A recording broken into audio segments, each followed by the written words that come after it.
Welcome to Big Blend Radio with your hosts, Lisa and Nancy, editors of BigBlendMagazine.com.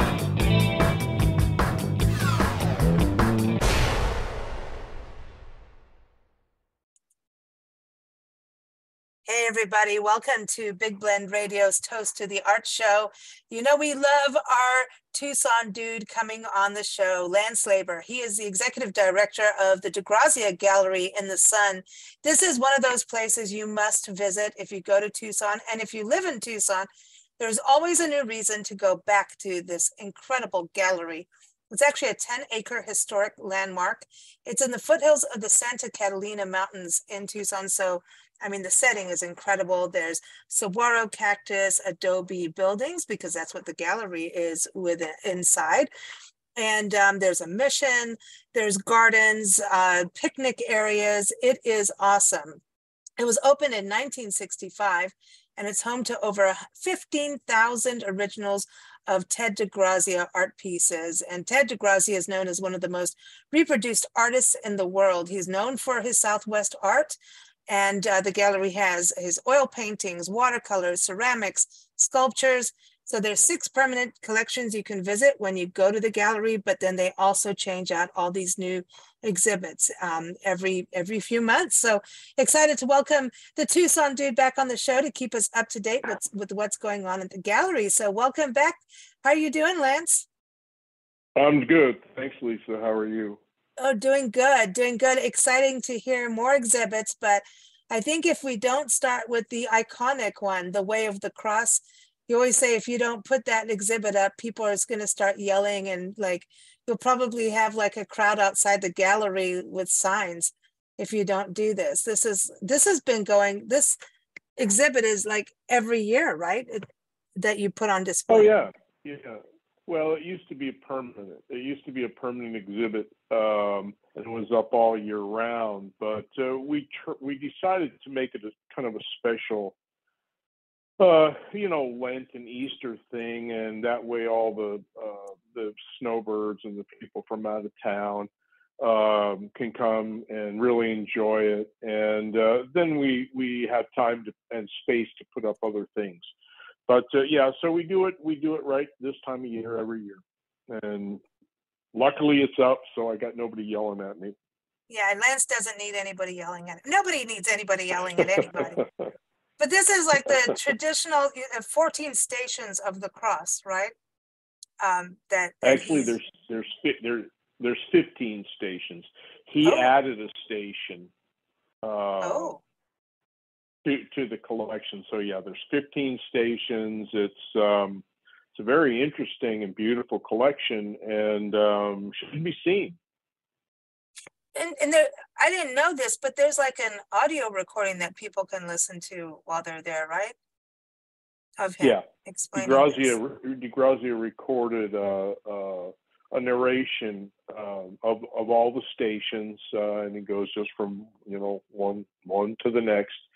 And it's really interesting to hear him describe his work and describe what's being depicted.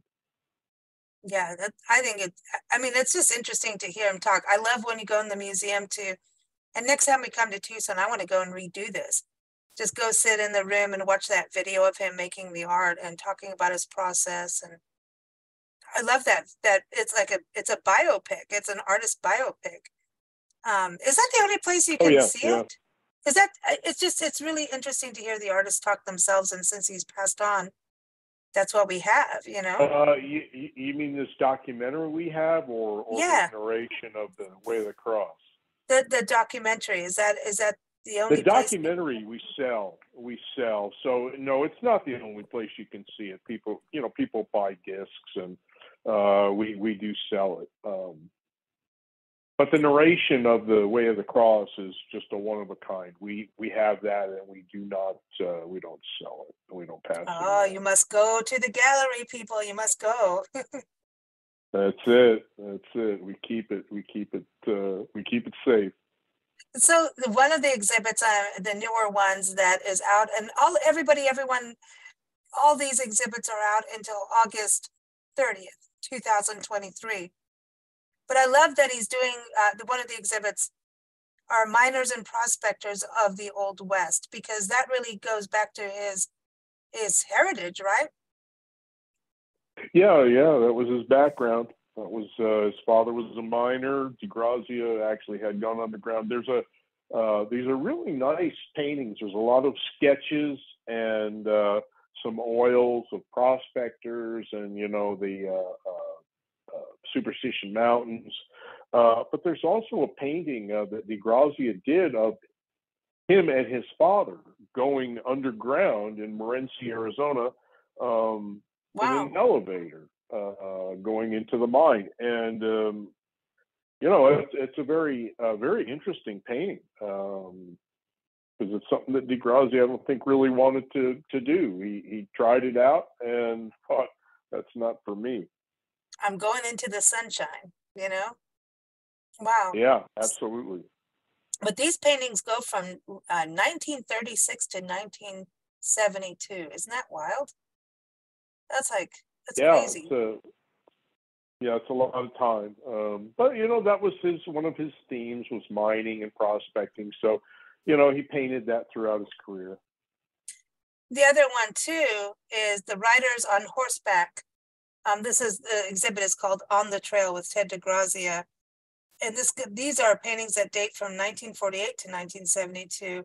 So we've got cowboys, Native Americans, Mexican revolutionaries. I think he always had a thing about horses, no matter what, people on them, no matter, it's like of the Southwest. But I think he always kind of had this, like, where were people going on these horses, and just had an affinity for horses and mules. Yeah, he loved horses. He liked riding horses. And, they would pack into the Superstitions all the time. So he had horses at the gallery. The Cactus Corral at the gallery was a corral at one time. Oh, I didn't know that. They kept their horses. Oh, yeah, they kept their horses there. And so it was actually a real corral. I did not know. See, no matter what, Lance, you always have something new for us. This is crazy. So, and now it's a cactus corral with all these, no wonder all the horse manure made beautiful cactus plant flowers for the spring. Right. Well, yeah, there's no more horses, but that's funny. Yeah, that's true. That is funny because, when you think, it's, wow, it makes sense though, because you even have some of those wooden postings, I bet, for tethering the horses, and unless they just, it got included later. Back in the late 40s and the 50s, when he was out there in the middle of the desert and there was nobody around, they would get on their horses and they would ride around. If they had to go somewhere, he'd get in his car, but they were riding around the area. That's what they did, and they loved it. And he also liked to really ride around in the mountains and do his prospecting and looking around, searching around. Well, Tucson too is such a horse town. It really is. I mean, when you think of, absolutely. We were talking about Ted DeGrazia on our Big Daily Blend podcast on Spotify the other day, because it was Lee Marvin's birthday. And so we were talking about Lee Marvin, and we got all into, well, he hung out with Ted DeGrazia, and apparently he was a partier. And but his story, Lee Marvin's story, is pretty badass. Like when you think about Ted DeGrazia's story and the two of them together, now that I know more about Lee Marvin, I'm like, wow, I would love to have been a fly on the wall with those two in a room. Like, seriously. Well, they were drinking buddies. Lee Marvin apparently really liked the sauce a lot. Well, I think DeGrazia didn't turn away from it either. And together, they enjoyed it. They spent time together.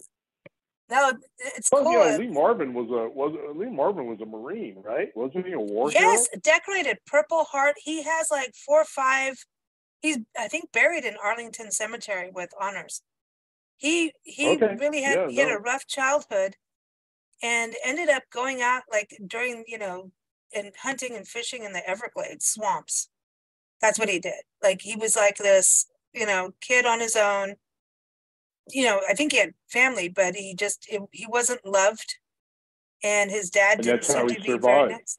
Yeah, so his survival was going out in nature. And it's interesting because, we do our military history shows on Mondays and talking about some of these military heroes.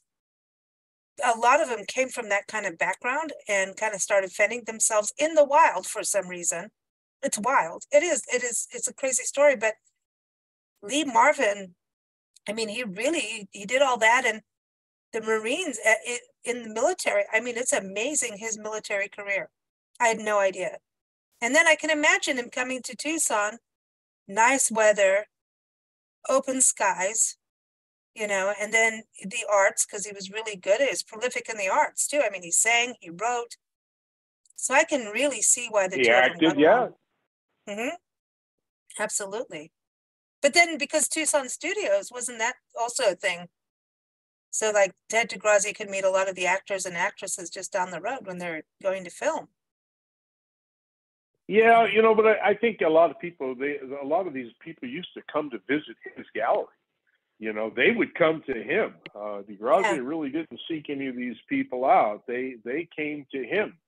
And, it's like the old story of when Paul McCartney lived in Tucson. He visited the gallery. At closing time. So, there was all kinds of celebrities in Tucson that showed up at DeGrazia's gallery. Yeah. I mean, well, Tucson has like a huge, Hollywood story, and more than Westerns too. Yeah. No, that's true. It's not quite the way it used to be when old Tucson was the real thing. But I shouldn't say that. I shouldn't say anything bad about old Tucson. Old Tucson was cool. I mean, you got all the modernism times, right? When you think back to... I'm sorry, what was that? Well, Tucson was really big in modernism too. So there was like this era of art, and I think we still have a modernism week in Tucson, don't we? Yes, yeah, mid-century modern, right? Yeah, Tucson was pretty big. Which the gallery does participate in from time to time. Yeah, well, DeGrazia totally said, "Hey, I'm paying ode to Adobe. I love the buildings. That's one of my favorite things, is just the buildings at the gallery. Just everything being so rounded and so unique, and the cholla cactus floors. It's where when Nancy and I stopped traveling on the road full time, when we get in the next house, I'm doing a cholla cactus floor. I still don't know how to do it, but I'm doing it. I'll come to the gallery and take a gazillion photos and try and figure it out. Did he ever do a book on that? Hard. It's not? No, it's not that hard to do, though. It's just what's hard is finding the cholla. Oh, because it's all protected. Finding that much cholla skeleton to do a floor with, that was originally his whole plan, was to do the entire gallery in cholla. And, in the end, he was able to find enough cholla to do a 3-foot wide strip and 30 feet long, and that was about it. They couldn't find it. It was just too hard to find. I wonder if he was using cactus from the actual grounds of the gallery. I really don't know, but I would figure that he was finding cholla wherever he could find it. Yeah. It's out there, but to find the right pieces and the pieces that are hard enough and that aren't you don't want to kill growing degraded plants. Yeah. Well, right, but it degrades from the sun and from the rain or whatever,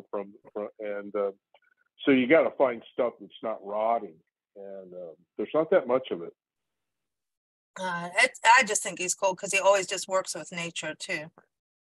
I just like, the saguaro.